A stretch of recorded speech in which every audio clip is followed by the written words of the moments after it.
para el tema de esta semana, continuando con los derechos y las libertades fundamentales en el proceso constitucional, vamos a contar con la participación del profesor Eber Milton Quiroz Villalobos.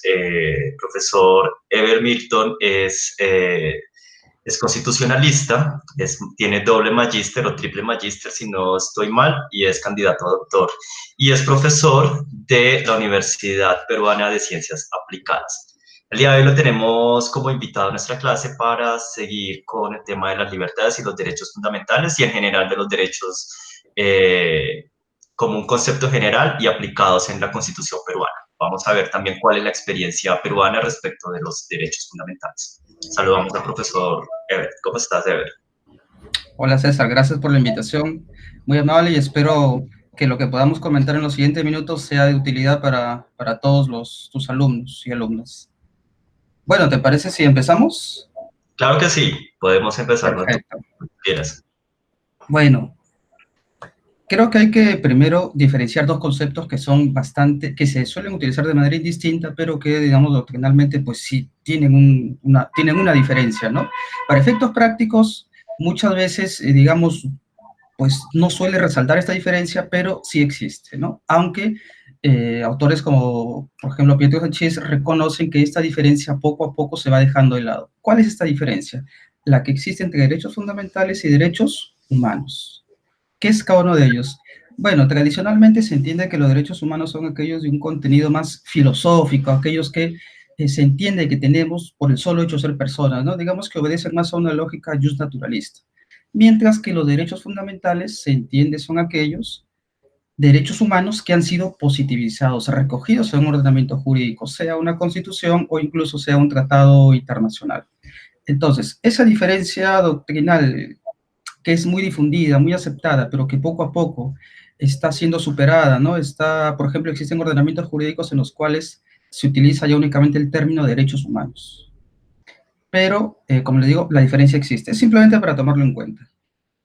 Ahora, ¿cómo van evolucionando? ¿Cómo aparecen estos derechos? ¿Cómo aparecen y cómo llegan hasta nuestros días? Definitivamente, pues, no de la misma manera, no en la misma magnitud, sino que han tenido todo un proceso, ¿sí? Que ha ido ampliando tanto la cantidad de estos derechos como los alcances de los mismos. Existe un exdirector de Comité, si no me equivoco, de Derechos Humanos y para la Paz de la UNESCO, llamado Karol Basak. Karol Basak es el que plantea esta famosa y conocida idea de las generaciones de derechos.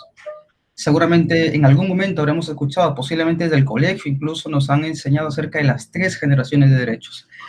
Pero claro, Karol Basak y esta diferenciación entre 3 generaciones muchas veces ha sido utilizada para plantear que los de una generación podrían tener más peso, mayor jerarquía que los de las otras generaciones. Sin embargo, Karol Basak, cuando hace esta definición, hay que tenerlo en claro, cuando hace esta diferenciación de categorías, la realiza con el ánimo simplemente de señalar que existen 3 momentos históricos en el cual aparecen estos derechos.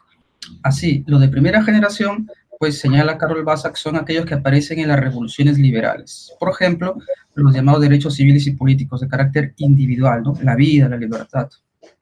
Revoluciones liberales, sobre todo, que sabemos que empiezan desde el siglo XVII en Inglaterra, pero que tienen, digamos, su momento cúspide al final del siglo XVIII con la Revolución Americana y Francesa, por último.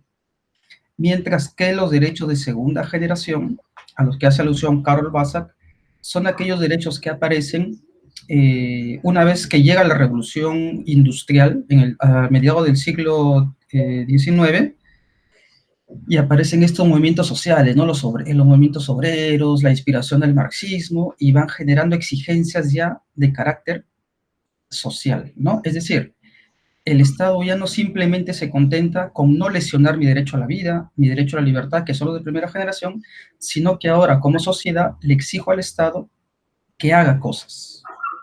¿Y cuáles son esas cosas? Que me dé, por ejemplo, salud, educación, que vele por los derechos de los trabajadores. Entonces, frente a este surgimiento de esta segunda ola de derechos, ¿no? Es que Karol Basak va a atribuirle a este segundo momento, este segundo surgimiento, esta segunda ola, ¿no? La denominación de derechos de segunda generación. Que, pues, digamos, a nivel global, a nivel de teoría constitucional, hacemos referencia al llamado constitucionalismo social, ¿no? porque estos derechos ya empiezan a ser incorporados en las constituciones, sobre todo en la de Querétaro, en México, y la de Weimar, en Alemania, ¿no? En 1917 y el 19 respectivamente. Entonces, aquí estamos ante la segunda generación. Y luego, no olvidemos que Basak hace esta clasificación más o menos terminando la década del 70. Karol Basak habla ya de que podría existir, digamos podría porque estamos todavía en la década, terminando la década del 70, ¿no? Y para él todavía era algo que estaba en ciernes, pero que ahora ya lo tenemos mucho más claro, que incluso podría haber unos derechos de tercera generación. ¿Y a qué derechos hace alusión acá Karol Basak? Hace alusión a estos derechos llamados de responsabilidad o derecho de solidaridad. Por ejemplo, el medio ambiente, el derecho a la paz. De manera que aquí estamos pues frente a estos tres tipos a estas tres generaciones que, como les repito, no quiere decir que los de primera sean más importantes que los de segunda o tercera, sino que hay una característica esencial en los derechos humanos, ¿no? O fundamentales, que es la de la indivisibilidad. Estos tres niveles, estas tres generaciones de derechos son indivisibles.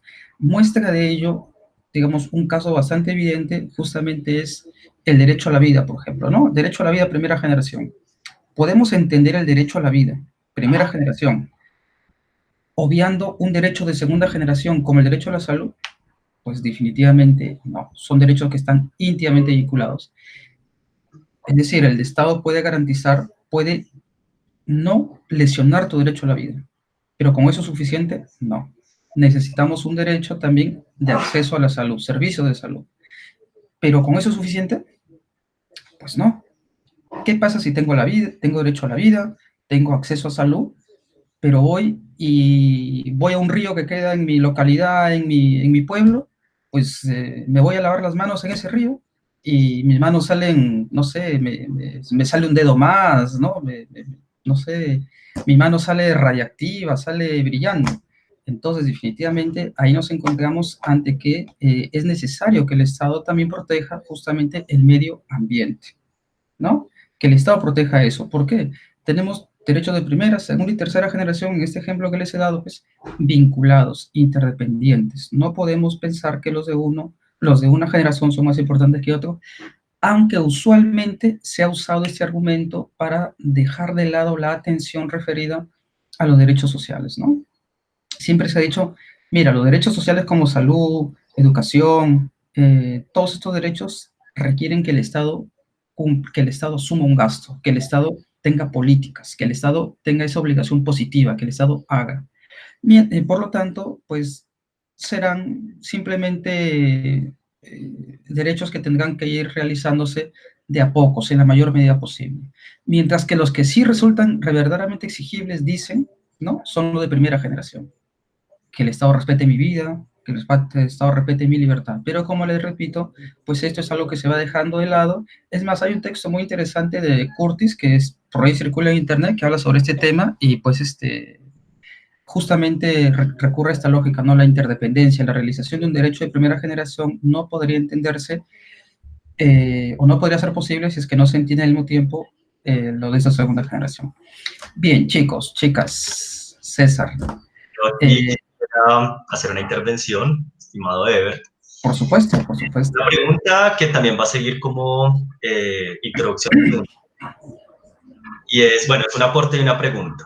Y es que efectivamente los derechos o el concepto que nosotros tenemos en este momento de derechos nace desde el concepto de la libertad, ¿sí? Es decir, entendamos que el individuo tiene derecho también a ser uno solo y diferenciado de la comunidad y uno solo y diferenciado del Estado.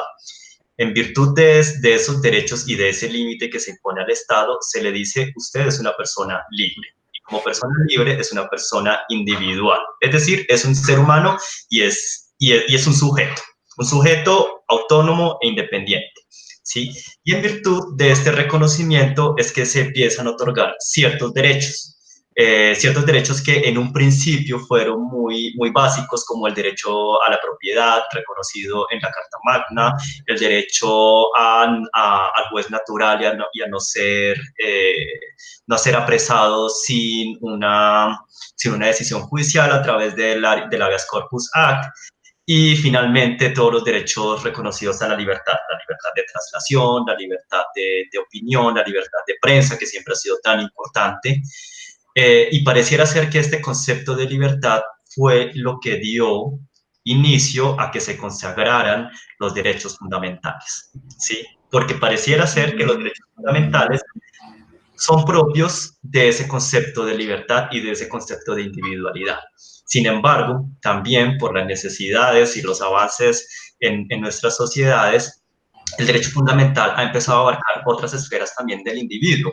Y entonces tenemos como en Colombia derechos clásicos que han sido reconocidos como derechos sociales y como la salud, como la educación, el trabajo, también tienen un componente de derecho fundamental, es decir, son derechos fundamentales, por lo menos en Colombia. Y también otro caso paradigmático que quizás responde también a la necesidad colombiana de salir de este conflicto armado que lleva prácticamente, o sea, se dice que lleva 50 años, pero la verdad es que lleva desde 1930, pero si nos vamos al fondo, lleva desde 1810, incluso antes, ¿no? Entonces, en respuesta a este problema de la violencia, se incluye como derecho fundamental el derecho a la paz, ¿sí? Y está dentro del texto constitucional como derecho a la paz. Entonces, esta experiencia colombiana, que es un reflejo también de lo que ha sucedido en todo el mundo, empieza a desnaturalizar el concepto de que los derechos fundamentales pareciera ser que son solamente aquellos derechos individuales y aquellos derechos de libertad. Y lo que pareciera ser que sucede es que los derechos fundamentales van a ser aquellos que son más próximos al deber de ser protegidos. ¿Por qué? Por lo que tú acabas de mencionar, y es que la garantía de los derechos fundamentales pareciera ser que no requiere de algo más, sino que de la presunta violación de ese mínimo que se reconoce al individuo. Y por lo tanto, entonces las herramientas jurídicas son son más fuertes o más eficientes si se trata de un derecho fundamental. Pareciera ser que se está desnaturalizando esa filosofía con que nacen los derechos fundamentales. Por lo menos así lo vemos en la Constitución colombiana. Entonces aquí vendría la importancia del tema y es cómo están consagrados o cómo se encuentra o cómo es la experiencia peruana respecto de la consagración de los tipos de derechos que nos acabas de mencionar. Perfecto. Sí, César, totalmente cierto, coincido plenamente en lo que tú dices y la experiencia colombiana siempre va a ser una experiencia interesante, muy interesante, sobre todo a la luz de, bueno, de esta situación, de este conflicto armado que han tenido y a las resoluciones, a las decisiones que ha tomado su Corte Constitucional, ¿no? Muy, muy avanzada, es un referente en esta parte del continente. Bueno, a ver, en el Perú, realmente lo que hemos tenido es, partiendo de lo que mencionaba hace un momento, el uso de derechos humanos y el uso del término derechos fundamentales e incluso derechos constitucionales de una manera desordenada, indistinta. Es más, hay casos, por ejemplo, dentro de un mismo artículo, cuando se habla de derechos de los regímenes de excepción, ¿no? Que por un lado te dice, se limitarán estos derechos constitucionales, y en la segunda parte del artículo dice, estos derechos fundamentales, ¿no? Entonces, existe una suerte de uso totalmente indistinto e impreciso de esos términos, empezando por ahí. Humanos, constitucionales, fundamentales. Pero como le decía al inicio, pues en la práctica, digamos que no hay un efecto realmente importante, ¿no? Dada la propia naturaleza y emergencia, como lo has mencionado, de la protección de estos derechos. Ahora, en el Perú, nuestra actual constitución es del año 1993. La anterior es del año 1979, y en la del 79 aparecía en un solo catálogo los llamados derechos, como derechos de la persona, ¿no? O perdón, como derechos fundamentales, aparecían tanto los derechos pues, individuales como los derechos sociales. En la actual constitución, en la del año 93, que viene del gobierno Fujimori, se implementó dos bloques, ¿no? Dos bloques. En el capítulo 1, en el capítulo 1 aparecen derechos fundamentales y de manera separada, ¿no? Aparecen en el capítulo 2 los derechos económicos, sociales y culturales. De manera que en nuestro país existen dos bloques, estos dos bloques, ¿no? Que como les decía hace un momento, nos ha llevado a pensar que los que realmente representan o exigen una mayor protección, una protección más urgente, serían los derechos fundamentales, los del primer bloque, donde está la libertad, la vida, todo eso, ¿no? Mientras que la educación, la salud, todo ello, pues quedaría, como les decía también, a que el Estado lo haga en la medida de lo posible. Pero el Tribunal Constitucional peruano, bueno, ya en reiteradas oportunidades, ha considerado que justamente estos derechos sociales también, dado su vínculo con los derechos de con los derechos fundamentales, ¿no? También tienen este carácter fundamental. Les decía, la educación, la vida. ¿Y por qué? Perdón, la educación, la salud. Porque finalmente todos estos derechos se pueden vincular a un derecho fundamental, y si vamos más atrás incluso, ¿no? Más atrás, todos estos se pueden reconducir a lo que es la dignidad de la persona. Y la dignidad en la Constitución peruana aparece en el artículo 1.